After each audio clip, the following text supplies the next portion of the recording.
Welcome to the UCSB School Psychology Information Webinar. It's great to have some folks join us today, and we have several of our school psych faculty here with us.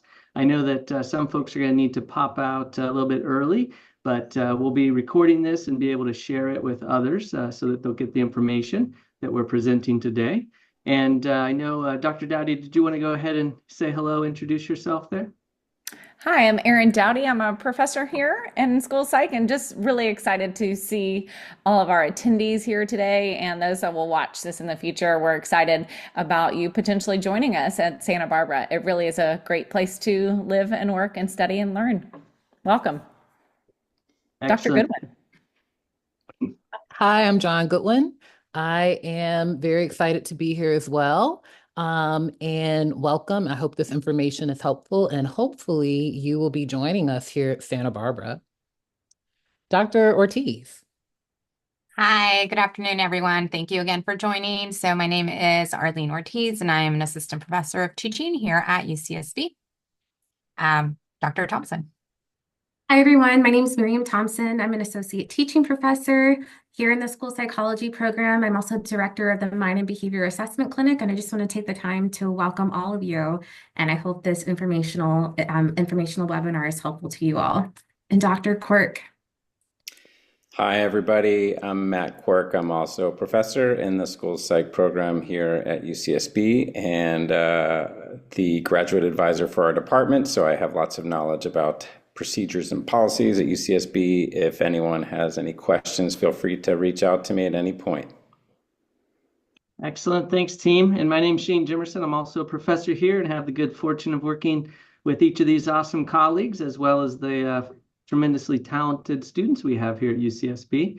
And to start off our session today, we'll just briefly review the agenda. So we're going to talk about these 5 topics or 4 topics and then allow you a chance to ask questions. We'll begin with what is school psychology, then explore what degree programs we offer at UCSB, also emphasize many points about what makes our program unique, and then also highlight what's included in each of our programs, our master's and our doctoral. And then we will have time for you to ask questions as well. You can feel free to put things into the chat as we go, and we'll also be providing some information and resources there. Also, I see Dr. Goodwin posted in the chat already. So for the first one, we'll go ahead and turn it over to Dr. Thompson. Yeah, so a good question to ask, just getting to the root of it. What is school psychology? Well, school psychology is a career in which you can, affect changes on the lives of the school children that you will be serving.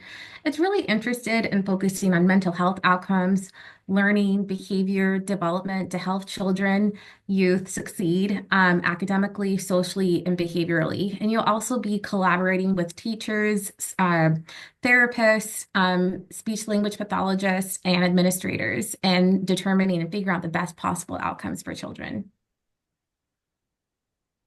Excellent. Thank you. And turn it over to Dr. Ortiz. Yeah, and another aspect of the field is that you're really involved and invested in helping teachers and school administrators kind of figure out what is happening when students are struggling in school. And so we do a lot of assessment and also provide supports in the forms of interventions and collaboration with families and teachers, consultation to really facilitate the development of the whole child. Excellent. And so here at UC Santa Barbara, we have 2 degree programs. One is our master's program. And so it's our MED PPS program, PPS standing for the Pupil Personnel Services Credential. And so you get a master's degree with specialist level training, which is really what's required for entry level training to enter the profession of school psychology. This program is designed to prepare practitioners So it's a 3-year full-time program. And there are 2 years at UCSB where you have your coursework, your foundational practicum through our fieldwork experiences with Santa Barbara County and regional school districts. And then your 3rd year is a full-time paid internship where you're basically doing the work of a school psychologist under the direct supervision of a credentialed school psychologist. This leads to, as I had mentioned before, the state credential in California, which is the PPS. You can also be eligible for licensure as a licensed educational psychologist in the state of California through the Board of Behavioral Sciences. There is an experience requirement for that, but our graduates can be eligible for that. And typically, we admit cohorts between 7 and 8 students. We really try to make sure we have smaller cohorts to ensure that our students have sufficient support, mentoring, and advising so they can be as successful as possible when they complete this 3-year specialist level training program. Additionally, we have our doctoral program, which results in the PhD degree. And our primary aim for graduates of this program is for them to become professors, researchers, academicians. And so it's typically a 5-year full-time program, although it can be 3 to 4 years for individuals who come in with a master's degree and related training already.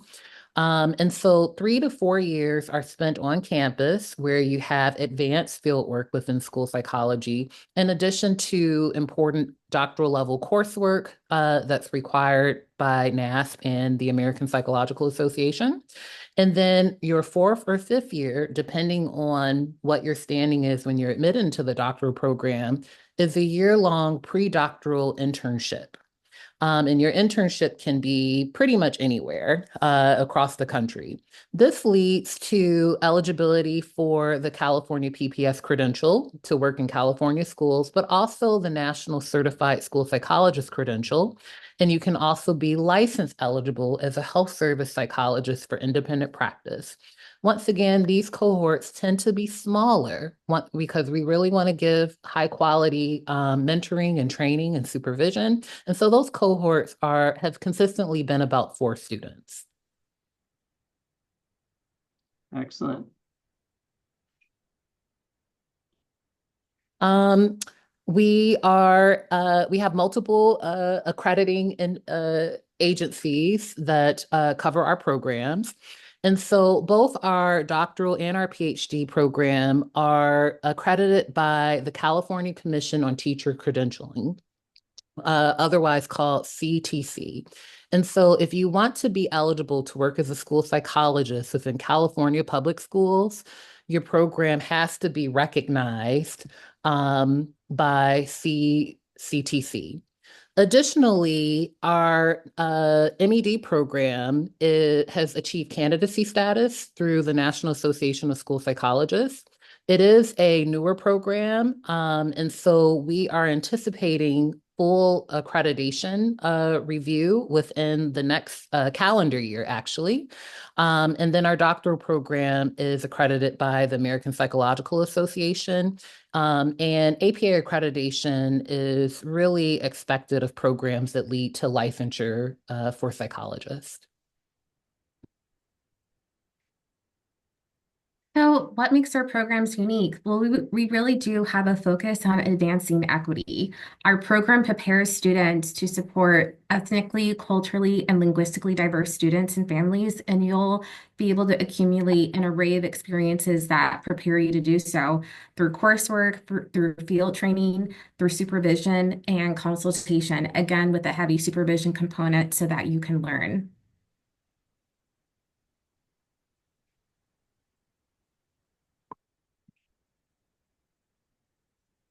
Another aspect of our program that is unique from many other programs is the constant interface between theory, research, and fieldwork. And so the fact that we have a PhD and an MED program embedded within the same department means that our faculty are always involved in and reviewing the most recent research in our fields and are integrating the findings of their own research and their own knowledge from the fields that they're researching into the fieldwork that they're either supervising or the courses that they're teaching. And so there is this constant flow of research, best practices, the most recent information that we're getting from the research in our fields, and how to use those practices in school settings. And so we work very closely with our community partners that are providing our fieldwork supervision out in the field, and also all of that information is seamlessly interwoven into the courses that we teach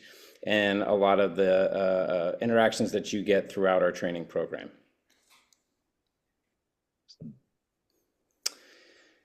So in addition to that, another emphasis of our program is really bringing science to practice. So as I mentioned already, we're all involved in applied research, mostly in our local community, but also nationwide and sometimes internationally. But all of the things that we're doing in our research, we're really focused on how do we take what we're learning from our research, put it in our training program, and help our students bring those practices out to the field and to support children and families in our community that they're serving. So there's a really strong emphasis on bringing science to practice. Another benefit of our program is the unique kind of size of our community here in Santa Barbara. It's a very accessible community. Our faculty have very strong relationships with our local school districts and school administrators. Many of us are on first name bases with superintendents of the districts here in Santa Barbara County. And so we have a really, really good set of opportunities and access to the students in the schools in our community that end up benefiting our students, both in terms of the research that they're able to do, but also in terms of the practice experiences they get in our fieldwork classes. Excellent. All right. So again, another aspect that makes our program unique is the opportunity to really build upon and create personal connections, not just amongst each other, like amongst your peers, but with us as well. So we, again, have small class sizes, which is something that Dr. Goodwin has been emphasizing. Like we really admit very small cohorts, and that's so that you all can get to know each other. You'll stay with your cohort throughout the program, but you'll also have opportunities to intermingle with other programs, with students in other programs as well. And that's something that we do encourage. We just want to foster a deep connection. And you'll know and you'll be known by all of your instructors, which would be us, and we look forward to getting to know you. We also have opportunities in which we socialize outside of the classroom, and we do that each quarter where we have like a pizza party, where we just take a moment just to socialize, because obviously we're so much more than the work that we love to do. We're also people outside of this program. So that's something that we really work hard to foster with our students. We have some more things that make our program unique. We have an integrated coursework, fieldwork, and research curriculum, right? And so as Dr. Quirk had mentioned, we have really good relationships with our community partners, our community stakeholders. We have here a picture of Santa Barbara, one of the schools within the Santa Barbara Unified School District. We also have additional partner districts throughout the Santa Barbara County and really throughout the Central Coast region. And there are opportunities where you can really engage in science to practice types of activities, whether the focus of your training, if, for example, if you're in the MED PPS program, is to become a practitioner. We want you to be really good consumers of the research and to make empirically supported decisions. But we also have opportunities to engage in research. Many of our esteemed faculty are doing so much scholarship to support children and families within the community. And we really want for everyone with our program to be the change, to advance equity, and this is part of our mission. Okay, and so to reiterate some of the things my colleagues have been describing here is that our program is really comprehensive and it's integrated. So from your coursework sequence, for example, it's very developmental, so it builds off of each other each quarter as you're gaining skills and mastering certain content. We keep challenging you in a developmentally appropriate way. And we also, as Dr. Quirk mentioned, we have strong fieldwork opportunities where you are paired with a supervisor in the field to kind of allow you to apply that knowledge that you're learning in the classroom into the real world setting. And you receive, both your supervision from your field site, but also you receive university supervision, and all faculty are able to mentor you as well in developing your particular area of interest, given the variety of scholarship that our faculty are interested in, right? And then we have opportunities, like Dr. Thompson was mentioning, to kind of really build strong relationships with your peers, in that we have a cohort model. So the students that you enter the program with, you kind of go through the same sequence of courses together and similar experiences. So it allows for a lot of bonding and a lot of support of each other along the way. And then finally, all our faculty are really focused in narrowing opportunity gaps, and we really work hard to provide not only, we work really hard to provide financial resources for you all in pursuing grants and whatnot that can really ease some of the stress associated with pursuing a graduate program.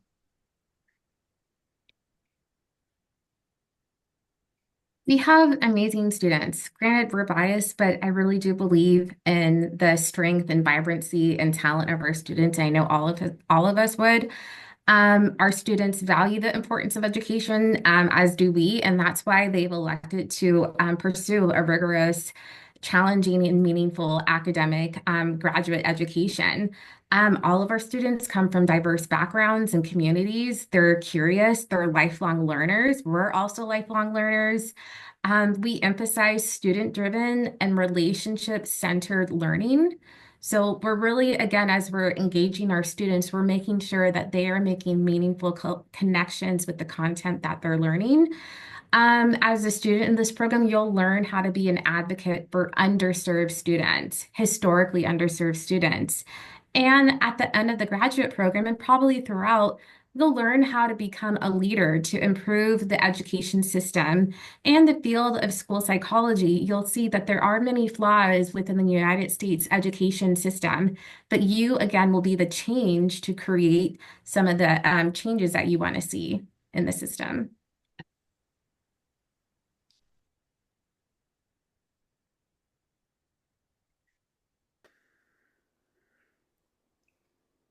I think this reiterates a lot of the things that we've already talked about, but we really have a unique climate in our programs where the faculty genuinely get along. They really like one another, not only as professionals, but also as people.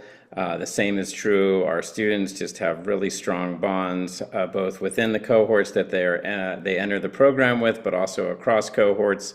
I think as I don't know if it was Arlene or Miriam that mentioned it earlier, but we have quarterly meetings where we get everybody together to keep that community strong and give opportunities for students to interact with each other, even when they're not taking courses with one another. So there's just a really strong community that we have in our school psychology programs here at UCSB. We frequently get comments from other programs in our school talking about how nice it seems that the school psych group seems to be so close together with one another. So it's something that we're known for within our own building, and something that we work hard to maintain and continue to enhance.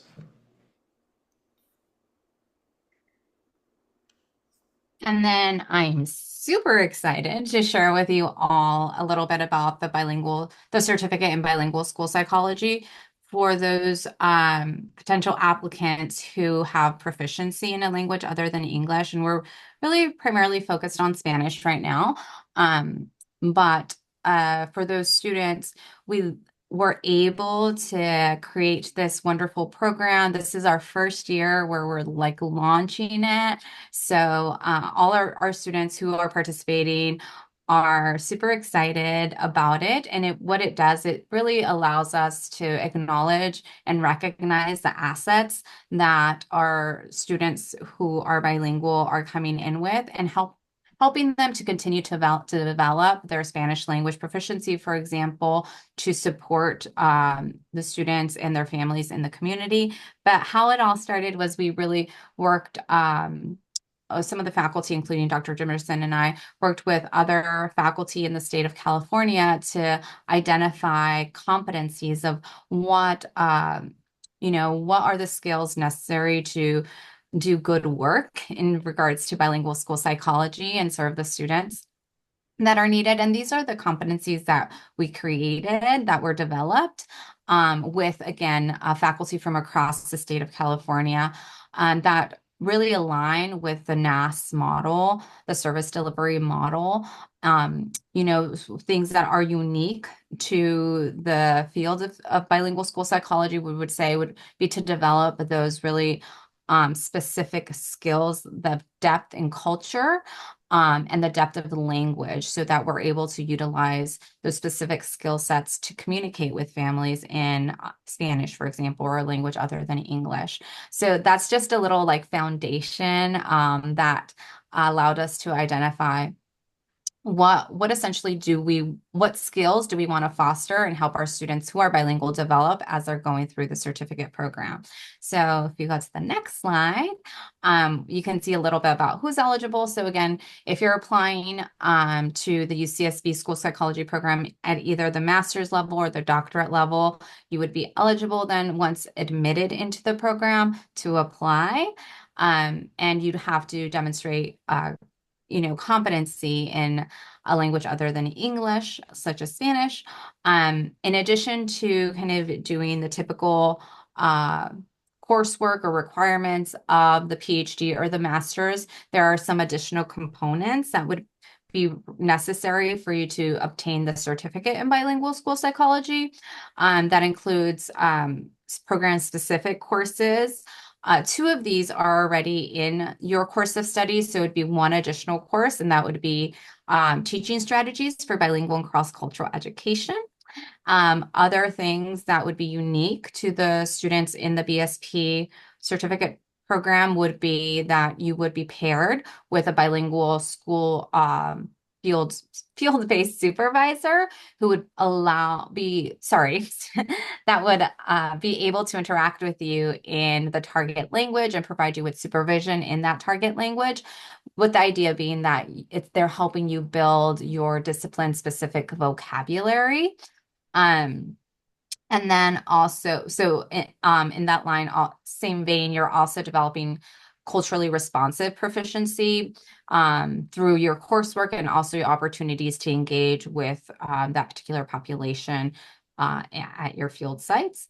And then we also have a quarterly bilingual roundtable, and this is a space where we come together and really practice our discipline-specific language with one another in a low kind of stress setting.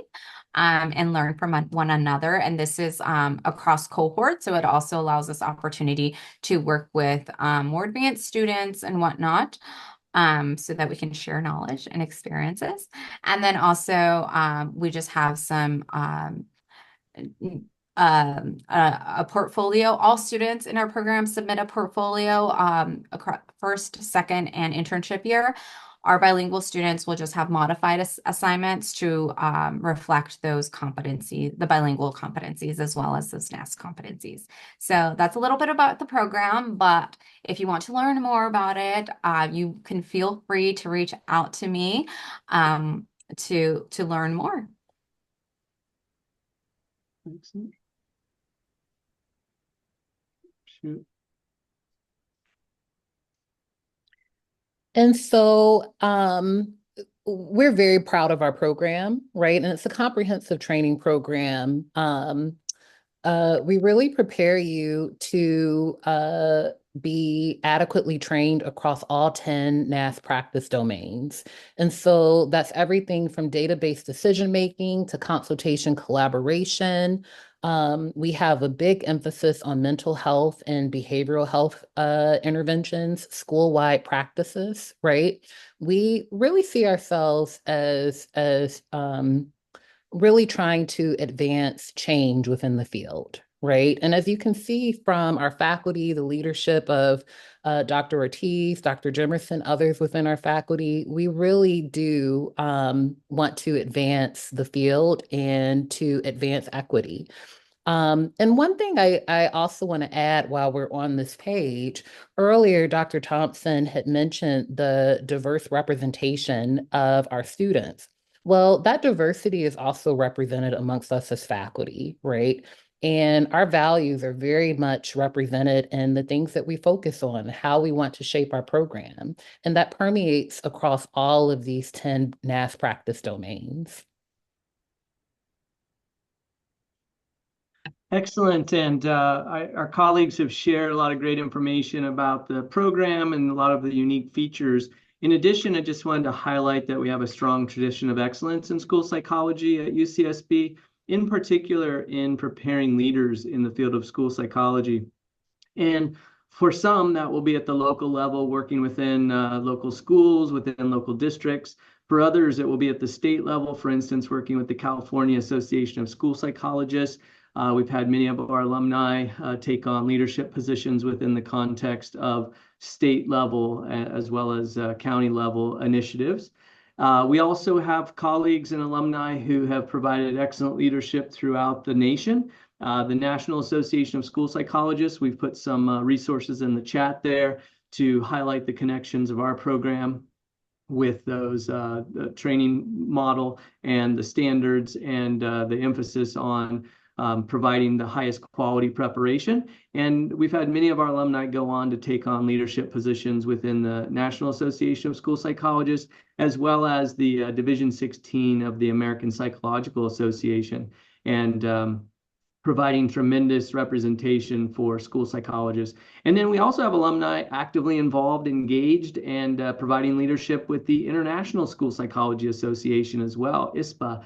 And so at every level, with the preparation of students here at UCSB and our faculty engagement as well, we have a tradition of excellence preparing leaders that will really transform the future of school psychology going forward.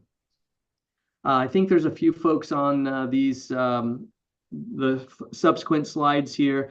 I know that the font will be a bit small, but what's important to highlight here is for those of you considering a doctoral program, our special area of emphasis and focus is on preparing future faculty.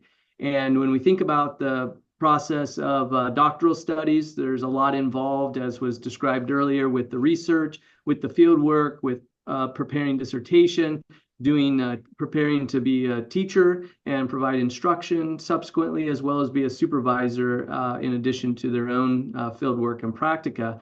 And this slide here just has, for example, some of our alumni who have taken on faculty positions. And really, this is the area that we excel in. Our faculty are collectively committed to nurturing the next generation of faculty who will then prepare school psychologists throughout the state, throughout the country, even around the world. Some of our alumni who have taken on positions outside of the United States as well. So it's important for folks to recognize with our doctoral program that we are very focused on preparing future faculty and have a tremendous track record of doing so. This goes on, another slide. Again, I know it's pretty small font, but you can see again, even with Dr. Chen, who's at the University of Hong Kong there, lots of colleagues in lots of places throughout California, throughout the country, around the world. In addition, for the master's program in particular, we prepare school psychologists to be excellent specialists, professionals, practitioners, providing direct services, working with children and families, as was described previously. And again, I know that the font will be small on the screen, but hopefully what you can see in just a quick glance is that we've got folks who are working throughout California and actually across the country in the list of alumni. And collectively, over the past few decades, we've graduated more than 100 master specialist students, and they are providing leadership. They are contributing on a daily basis and working with children and families, and they're living throughout California as well as across the country and a few around the world. So we're quite proud of our alumni, and you can find additional information in the handbook about the lists of our students, and Dr. Goodwin, I know, has been keeping that updated along with Dr. Sharkey to continue to reflect the breadth of contributions of our students throughout the world. Okay. Oh, it looks like this one falls to me too. I guess the next two. In terms of the funding opportunities, typical sources of funding for the school psychology students here at UCSB include things such as teaching assistant opportunities, which are mostly for the doctoral students, but we also do have some master students engaged as teaching assistants. There are student assistant opportunities, again, mostly are PhD students, but there are some MED students who are also engaged as student assistants. There's also the Golden State Teacher Grant program, which all students can submit to qualify for. This is primarily where the masters and the specialist students take advantage of the Golden State Teacher Grant. We also have large-scale extramural funding, and that provides opportunities for students to work as graduate student researchers. And in that instance, again, mostly doctoral students, but we have a lot of those. And for instance, one of those is featured here is the JEDI project, in which we are focusing on preparing professionals to promote justice, equity, diversity, and inclusion in mental health services at school. And this is a 5-year federally funded project where we're providing both master's and doctoral level students with extensive support to help prepare highly qualified school psych professionals that will be contributing to school-based mental health services for culturally and linguistically diverse students. And so it's important to recognize that presently we have been able to provide full funding for our doctoral students, as well as providing partial funding covering tuition and fees and health insurance for master students. And we'll continue to make efforts to secure funding going forward to continue to provide support to help offset the costs of engaging in graduate school work. This next slide, I know it's going to be very small when it is on a video, but it's just to basically help appreciate, again, this is the simplified logic model that covers across what it is we're doing at UCSB as an institution of higher education in collaboration with high-need partnerships districts, including the Santa Maria, Lompoc, Carpinteria, Santa Barbara schools, and then engaging with diverse graduate students from diverse backgrounds, and then working through the coursework, through our field work, through the elements that were described by Dr. Quirk and others, trying to provide the preparation, the training, the learning opportunities, and throughout that journey, services to help support children and families, such that ultimately we're preparing graduate students who will be able to work here throughout our county, throughout our state, as well as throughout the country. And as Dr. Ortiz was describing, we do have the certificate in bilingual school psychology. We also want everyone to appreciate that our efforts to prepare students are infused throughout the coursework, such that in all of our courses, it's focusing on helping to serve the needs of culturally and linguistically diverse children and families. And as Dr. Ortiz described, for those that also have additional bilingual, multilingual talents, they can also qualify for that certificate. But all of our students are receiving the preparation to work with diverse children and families. Okay. Now, the next one goes over to Dr. Goodwin. And so you may have already seen within the chat, and we can put that back in there for some of our new attendees. Information about both of our programs are available on the program website.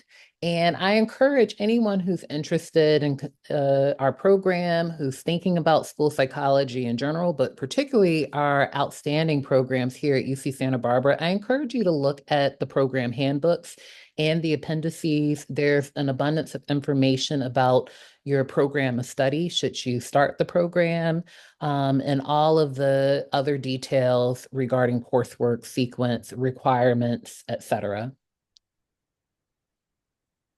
Excellent. And Dr. Ortiz has information about the application. Yes, and so to apply, you can go to the Grad Division eApp website and submit your application there by the deadline. The deadlines are November 15th for those interested in applying to the doctoral program and December 15th for those interested in the master's program.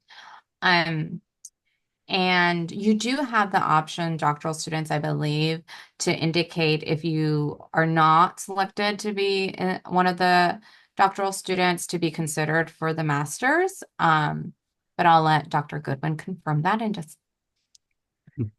Yes, yes. Okay. That Okay, is true. Just make sure that you indicate so when you apply.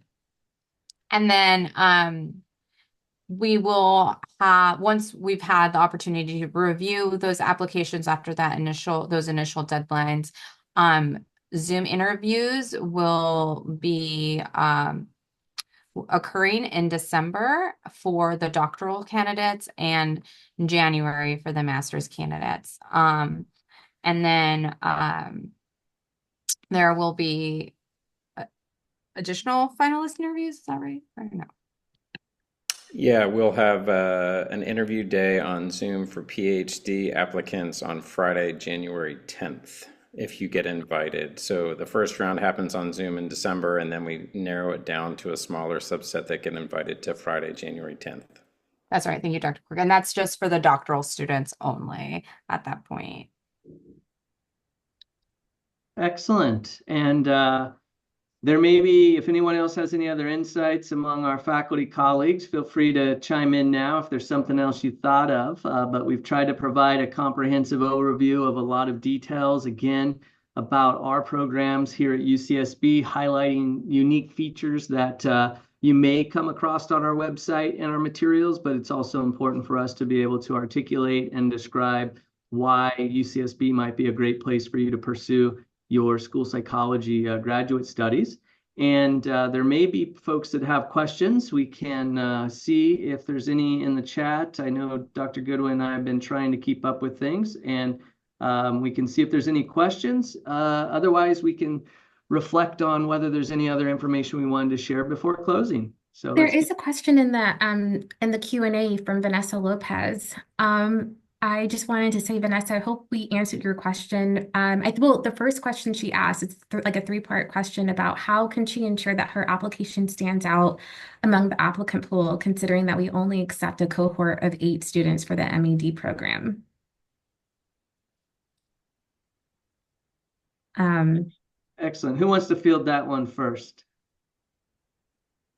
Well, I would just say, I think beyond just being an excellent applicant in general, I think to the degree that you're able to show that your passions and your interests align with what we are trying to do here in our community and in our program in terms of the types of students and communities that we're hoping to train you to serve, I think that goes a long way. And also really being able to communicate how strong your passion and desire is to the profession of school psychology, knowing about the profession, having explored it to a great degree, and not just applying on a whim will make your application much, much stronger. I don't know if others have additional comments. I'll just add that for individuals who have been admitted to the MED program and who have been successful, many of them come in with prior experiences working with children, whether it's in a volunteer capacity. Some have past careers as educators even, or just volunteers with community organizations. Maybe they have prior research experiences working with children, right? And so that's something that's going to be really propitious to success in grad school. something that I also look forward to is uh, folks who are really interested in giving back to communities that are in need, right? We really do practice what we preach when we talk about our advocacy for justice, equity, diversity, and inclusion, right?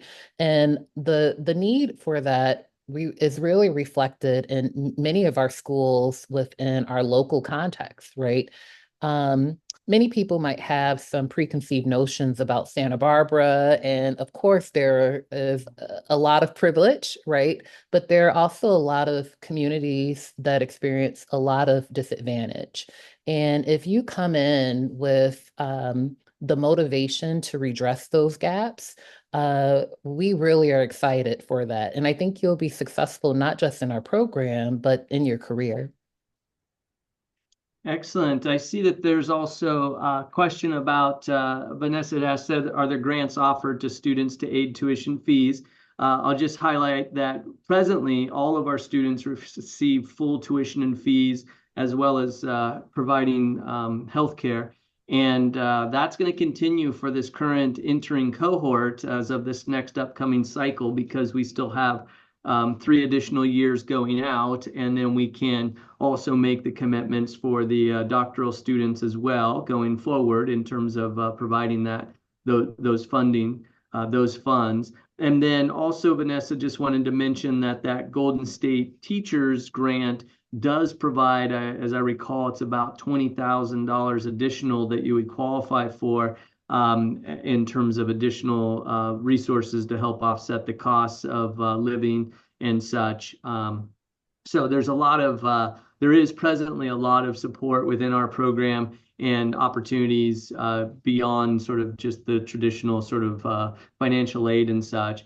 And as noted, there are instances where master's as well as doctoral students will work as teaching assistants, for instance, not only in our department, but I know at least one stands out right now that's working even across campus as a teaching assistant in another department. So these things are not expected, they're not guaranteed, but there are instances where students do take on additional employment and opportunities that way as well. So in the short term, coming up in the present cycle, we anticipate being able to continue to provide coverage of tuition fees and healthcare, for instance.